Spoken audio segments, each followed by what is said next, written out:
So in the plein air process, I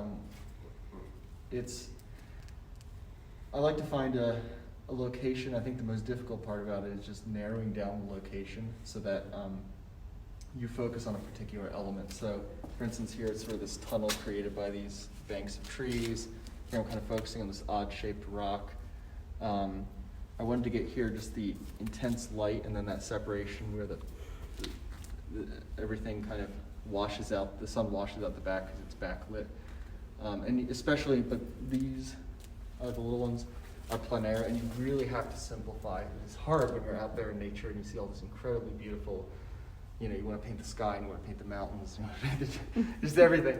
And so it's really finding what you want to narrow and tell a story with as little as possible. So the simplification process. And then of course that helps when you're out there and you're sweating, you're slapping mosquitoes and flies.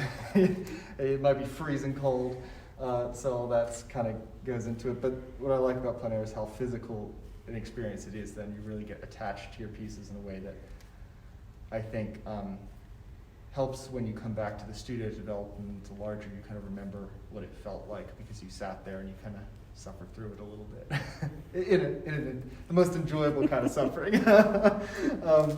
So yeah, and just what inspires me is that feeling of being out in nature and how do I communicate that feeling. I think that was I'm going to butcher the quote, but Tolstoy said about what art is. It's about communicating a feeling to someone else. So. Mm-hmm.